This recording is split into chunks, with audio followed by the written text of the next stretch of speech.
ಸುದ್ದಿಯತ್ತ ಗಮನ ಹರಿಸೋಣ. ರಾಜಕಾರಣದಲ್ಲಿ ದಿಢೀರ್ ಬೆಳವಣಿಗೆಗಳು ಸೃಷ್ಟಿಯಾಗ್ತಾ ಇದ್ದಾವೆ. ಒಂದು ರೀತಿ ನವೆಂಬರ್ ಕ್ರಾಂತಿ ಫಿಕ್ಸಾ ಅನ್ನುವ ರೀತಿಯಲ್ಲಿ ಬೆಳವಣಿಗೆಗಳು ನಡೀತಾ ಇದ್ದಾವೆ. ಮೇಜರ್ ಸರ್ಜರಿಗೆ ಸಿದ್ಧವಾಗ್ತಾ ಇದೆ ಸಿದ್ದರಾಮಯ್ಯ ಸರ್ಕಾರ. ಒಂದು ಮೇಜರ್ ಸರ್ಜರಿ. ಎಸ್, ಬಿಹಾರದ ಚುನಾವಣೆಯ ಬಳಿಕ ಸಚಿವ ಸಂಪುಟ ಪುನರ್ರಚನೆ ಆಗುತ್ತೆ. ಪವರ್ ಶೇರಿಂಗ್ ವಿಚಾರದಲ್ಲೂ ಕೂಡ ಏನೆಲ್ಲ ಬೆಳವಣಿಗೆಗಳಾಗುತ್ತೆ ಅನ್ನೋದನ್ನು ಕೂಡ ನೋಡಬೇಕಾಗಿದೆ. ಕೇವಲ ಇದು ಕ್ಯಾಬಿನೆಟ್ ರೀಶಫಲ್ ಅಥವಾ ಪವರ್ ಶೇರಿಂಗೂ ಕೂಡ ಇದು ಬಂದು ತಲುಪುತ್ತಾ? ಪುನರ್ರಚನೆಗೂ ಮೊದಲು CM ಸಿದ್ದರಾಮಯ್ಯ ಮಹತ್ವದ ಸಭೆಯನ್ನು ಕರೆದಿದ್ದಾರೆ. ಮುಂದಿನ ಸೋಮವಾರ ಮುಖ್ಯಮಂತ್ರಿಗಳು ಔತಣಕೂಟವನ್ನು ಕೂಡ ಏರ್ಪಡಿಸಿದ್ದಾರೆ. ಹಲವು ಅನುಮಾನಗಳನ್ನು ಹುಟ್ಟುಹಾಕ್ತಾ ಇದೆ ಮುಖ್ಯಮಂತ್ರಿಗಳ ಈ ಔತಣಕೂಟದ ಆಯೋಜನೆ. ಸಂಪುಟ ಸಹೋದ್ಯೋಗಿಗಳೊಂದಿಗೆ ಮುಖ್ಯಮಂತ್ರಿಗಳು ಮನವೊಲಿಸ್ತಾರಾ ಅಥವಾ ಮನವೊಲಿಸಲಿಕ್ಕೆ ಆ ಸಭೆಯನ್ನು ಕರೀತಾ ಇದ್ದಾರಾ ಗೊತ್ತಿಲ್ಲ. ಇದೇ ಕಾರಣಕ್ಕೆ ಸಂಪುಟ ಸದಸ್ಯರಿಗೆ ಔತಣಕೂಟ ಅಂತ ಚರ್ಚೆ ಶುರುವಾಗಿದೆ. ಸಂಪುಟ ಪುನಾರಚನೆ ವೇಳೆ ಸಂಪುಟದ ಅರ್ಧದಷ್ಟು ಸಚಿವರಿಗೆ ಕೋಕ್ ನೀಡಲಾಗುತ್ತೆ, ಹೊಸಬರಿಗೆ ಅವಕಾಶವನ್ನು ಕೊಡಲಾಗುತ್ತೆ.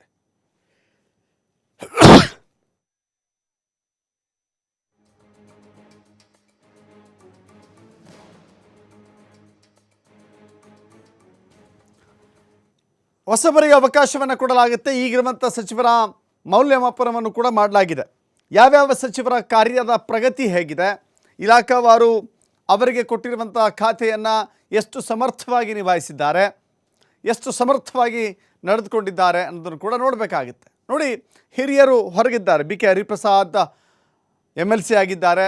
ಅವರಿಗೆ ಸಚಿವ ಸ್ಥಾನದ ಆಕಾಂಕ್ಷೆ ಖಂಡಿತವಾಗೂ ಇದೆ. ಇನ್ನೊಂದು ಕಡೆ RV ದೇಶಪಾಂಡೆ ಕಾಂಗ್ರೆಸ್ನ ಹಿರಿಯ ಶಾಸಕ, ಅವರು ಕೂಡ ಇದ್ದಾರೆ. ಇನ್ನು ಸಲೀಂ ಅಹಮದ್ ಕೂಡ ಇದ್ದಾರೆ. ಮತ್ತೊಂದು ಕಡೆ ನಾಗೇಂದ್ರ ಅವರನ್ನು ಪದಚ್ಯುತಿಗೊಳಿಸಲಾಗಿತ್ತು, ಸಚಿವ ಸ್ಥಾನದಿಂದ ಹೊರಗಿಡಲಾಗಿತ್ತು. ಕಾರಣ ಅಂತ ಹೇಳಿದ್ರೆ ವಾಲ್ಮೀಕಿ ನಿಗಮದ ಹಗರಣ. ಈಗ ಮತ್ತೆ V ನಾಗೇಂದ್ರ ಅವರನ್ನು ಸಂಪುಟಕ್ಕೆ ಸೇರಿಸಿಕೊಳ್ಳುವಂಥ ನಿಟ್ಟಿನಲ್ಲಿ. ಮತ್ತೊಂದು ಕಡೆ ರಘು ಮೂರ್ತಿ ಇದ್ದಾರೆ, ಯಲಬುರ್ಗದ ಬಸವರಾಜ್ ಇದ್ದಾರೆ.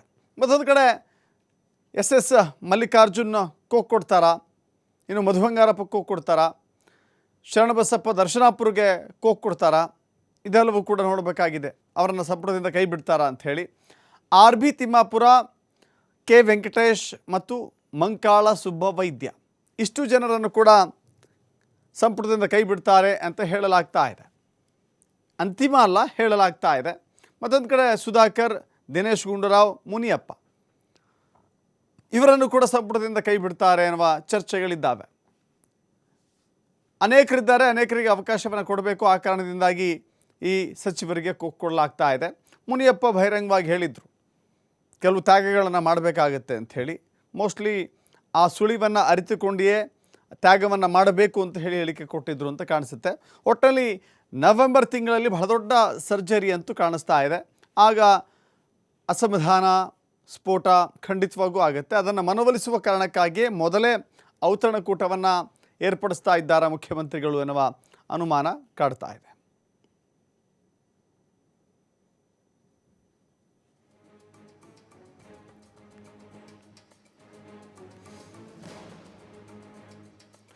ಮತ್ತಷ್ಟು ಮಾಹಿತಿ ನಮ್ಮ ಪ್ರತಿನಿಧಿ ರಾಕೇಶ್ ನೀಡ್ತಾರೆ. ರಾಕೇಶ್, ಈಗ ಬದಲಾದ ಸನ್ನಿವೇಶದಲ್ಲಿ ಸಂಪುಟದ ಅರ್ಧಕ್ಕರ್ಧ ಖಾಲಿಯಾಗುವ ರೀತಿಯಲ್ಲಿ ಇದೆ. ಹೆಂಗೆ ಬ್ಯಾಲೆನ್ಸ್ ಮಾಡಲಿಕ್ಕೆ ಹೊರಟಿದ್ದಾರೆ, ಏನು ಸೂತ್ರ ಅಳವಡಿಸ್ಕೊಳ್ತಾರೆ ಇದರಲ್ಲಿ?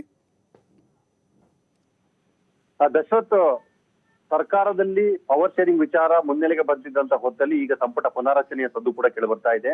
ಈಗಾಗಲೇ 2.5 ವರ್ಷವನ್ನು ಮುಗಿಸಿರುವಂತಹ ಸರ್ಕಾರದಲ್ಲಿ ಮತ್ತೆ ಮುಂದಿನ ಅವಧಿಗೆ, ಉಳಿದಿರುವ ಅವಧಿಗೆ ಹೆಚ್ಚುವರಿ ಸಚಿವರುಗಳನ್ನ ಹೊಂದಿಕೊಂಡು ಹೊಸತನದಲ್ಲಿ ಪಕ್ಷವನ್ನು ತೆಗೆದುಕೊಂಡು ಹೋಗ್ಬೇಕು ಅನ್ನುವಂಥ ಯೋಚನೆಯನ್ನ ಪಕ್ಷದ ಹೈಕಮಾಂಡ್ ನಾಯಕರು ಮಾಡಿದ್ದಾರೆ ಅನ್ನುವಂತ ಮಾಹಿತಿ ಇದೆ.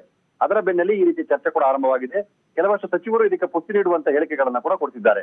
ನವೆಂಬರ್ ಬಳಿಕ ಅಥವಾ ನವೆಂಬರ್ನಲ್ಲಿ ಪಕ್ಷದಲ್ಲಿ ಸಂಪುಟ ಪುನರ್ರಚನೆ ಆಗುವಂತ ಸಾಧ್ಯತೆಗಳಿದೆ, ಸರ್ಕಾರದಲ್ಲಿ ಹೊಸ ಮುಖಗಳು ಕಾಣಿಸಿಕೊಳ್ತದೆ ಅನ್ನುವಂತ ಮಾತನ್ನು ಕೂಡ ಹೇಳ್ಕೊಳ್ತಿದ್ದಾರೆ.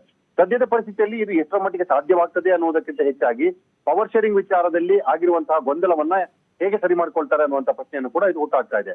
ಆದ್ರೆ ಇವೆಲ್ಲವನ್ನು ಮೀರಿ ನೋಡಿದಾಗ ಸರ್ಕಾರದಲ್ಲಿ ಅಧಿಕಾರ ಹಂಚಿಕೆ ವಿಚಾರಕ್ಕಿಂತ ಹೆಚ್ಚಾಗಿ ಮುಂದಿನ ಚುನಾವಣೆ ವೇಳೆಗೆ ಸರ್ಕಾರವನ್ನ ಹೊಸ ಸ್ಥಾನದಲ್ಲಿ ತೆಗೆದುಕೊಂಡು ಹೋಗಬೇಕು ಅನ್ನುವಂತ ಯೋಚನೆ ಪಕ್ಷಕ್ಕಿದೆ. ಆ ಹಿನ್ನೆಲೆಯಲ್ಲಿ ಅದಕ್ಕೆ ಬೇಕಾಗಿರುವ ತಯಾರಿಯನ್ನ ಮಾಡ್ಕೊಳ್ತಾ ಇದೆ. ಈಗಿರುವ 2.5 ವರ್ಷಗಳ ಅಧಿಕಾರವನ್ನು ಅನುಭವಿಸಿರುವಂತಹ ಕೆಲವೊಂದಷ್ಟು ಸಚಿವರುಗಳಿಗೆ ಪಕ್ಷದ ಜವಾಬ್ದಾರಿಯನ್ನ ಕೊಟ್ಟು, ಹೊಸದಾಗಿ ಇಲ್ಲಿವರೆಗೂ ಪಕ್ಷವನ್ನು ನೋಡಿಕೊಂಡಂತವರಿಗೆ ಸಚಿವ ಸ್ಥಾನದ ಜವಾಬ್ದಾರಿಯನ್ನು ಕೊಟ್ಟು, ಮತ್ತೆ ಅದನ್ನ ಹೊಸತನದಲ್ಲಿ ನೋಡುವಂತ ಪ್ರಯತ್ನವನ್ನ ಮಾಡಬೇಕು ಅನ್ನುವಂತ ನಿಟ್ಟಿನಲ್ಲಿ ಈ ಪ್ರಯೋಗವನ್ನ ಮಾಡೋದಕ್ಕೆ ಸರ್ಕಾರ ಮುಂದಾಗಿದೆ ಅಂತ ಹೇಳಲಾಗ್ತಾ ಇದೆ. ಇದಕ್ಕೆ ಪೂರ್ವಭಾವಿಯಾಗಿ ಮುಖ್ಯಮಂತ್ರಿಗಳು ಅಕ್ಟೋಬರ್ 13ರಂದು ಡಿನ್ನರ್ ಮೀಟಿಂಗ್ ಅನ್ನ ಕರೆದಿದ್ದಾರೆ. ಇಲ್ಲಿ ತಮ್ಮ ಸಂಪುಟ ಸದಸ್ಯರ ಜೊತೆ ಅವರು ಚರ್ಚೆಯನ್ನು ಮಾಡಲಿದ್ದಾರೆ. ಬಿಹಾರ ಚುನಾವಣೆಗೂ ಮೊದಲು ನಡೀತಿರುವಂತಹ ಈ ಸಭೆಯಲ್ಲಿ ಅಲ್ಲಿನ ಚುನಾವಣೆ ಕಾರ್ಯಸೂಚಿಯ ಬಗ್ಗೆ ಚರ್ಚೆಯೂ ಕೂಡ ನಡೆದಿದೆ. ಅದಾದ ಬಳಿಕ ಸಂಪುಟದಲ್ಲಿ ಬದಲಾವಣೆ ಆದರೆ ಅದಕ್ಕೆ ಪೂರಕವಾಗಿ ಸಹಕಾರವನ್ನು ಕೊಡಬೇಕು ಅನ್ನುವಂತ ನಿಟ್ಟಿನಲ್ಲಿ ಅವರು ಈ ಡಿನ್ನರ್ ಮೀಟಿಂಗ್ ಅಲ್ಲಿ ಮಾತುಕತೆಯನ್ನ ಮಾಡಲಿದ್ದಾರೆ ಅನ್ನುವಂತ ಮಾಹಿತಿ ಕೂಡ ಸಿಕ್ಕಿದೆ. ಆದ್ರೆ ಇದಕ್ಕೆ ಸ್ಪಷ್ಟೀಕರಣವನ್ನ ಮುಖ್ಯಮಂತ್ರಿಗಳಾಗ್ಲಿ ಅಥವಾ ಅವರ ಆಪ್ತವಲಯ ಕೊಟ್ಟಿಲ್ಲ. ಆದ್ರೆ ಇವೆಲ್ಲವೂ ಕೂಡ ಸಚಿವರುಗಳ ಹೇಳಿಕೆಗಳಿಂದ ಒಂದು ಹಂತದಲ್ಲಿ ಹೌದು ಅನ್ನುವಂತ ವಿಚಾರವನ್ನ ಪಡೆದುಕೊಳ್ತಾ ಇದೆ. ಒಟ್ಟಲ್ಲಿ ಕಾಂಗ್ರೆಸ್ಸಿನ ಈಗಿನ ಸಂಪುಟದ ಕಾರ್ಯವೈಖರಿ ಬಗ್ಗೆ ಅಸಮಾಧಾನವನ್ನ ಪಕ್ಷದ ಒಳಗೂ ಮತ್ತು ಹೊರಗೂ ಹೇಳ್ತಿದ್ದಂತ ಸನ್ನಿವೇಶದಲ್ಲಿ ಬದಲಾದಂತಹ ಸಂಪುಟವನ್ನ ಹೊತ್ತು ಜನರ ಆಶೋತ್ತರವನ್ನು ಈಡೇರಿಸುವಂತ ಪ್ರಯತ್ನವನ್ನ ಮಾಡಬೇಕು ಅನ್ನುವಂತ ಯೋಚನೆ ಮತ್ತು ಕಾರ್ಯಯೋಜನೆಯನ್ನು ಹಮ್ಮಿಕೊಂಡು ಅದನ್ನ ಮಾಡುವ ಪ್ರಯತ್ನವನ್ನ ಮಾಡಬಹುದು ಅನ್ನುವಂತ ನಿರೀಕ್ಷೆಯನ್ನ ಮಾಡಲಾಗ್ತಿದೆ. ಇದಕ್ಕೆ ಕಾಂಗ್ರೆಸ್ನ ಹೈಕಮಾಂಡ್ ಯಾವ ರೀತಿಯಾದಂತಹ ಉತ್ತರವನ್ನ ಕೊಡುತ್ತೆ ಅಥವಾ ಈ ಎಲ್ಲ ಪ್ರಶ್ನೆಗಳಿಗೆ ಅವರು ಏನು ಸಜೆಷನ್ ಅನ್ನ ಕೊಡಬಹುದು ಅನ್ನುವಂತ ನಿರೀಕ್ಷೆ ಕೂಡ ಇದೆ.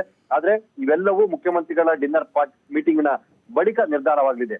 ಅದಕ್ಕೂ ಮೊದಲು ಬಿಹಾರ ಚುನಾವಣೆಯ ವಿಚಾರದಲ್ಲಿ ತೆಗೆದುಕೊಳ್ಳುವಂತಹ ಲೆಕ್ಕಾಚಾರವಾಗ್ಲಿ ಅಥವಾ ಅದರ ನಿಲುವು ನಡೆಗಳ ಬಳಿಕ ಈ ಎಲ್ಲ ಪ್ರಶ್ನೆಗಳಿಗೂ ಉತ್ತರ ಸಿಗಬಹುದು ಅನ್ನುವಂತ ನಿರೀಕ್ಷೆಯನ್ನ ಕೂಡ ಮಾಡಲಾಗ್ತಾ ಇದೆ.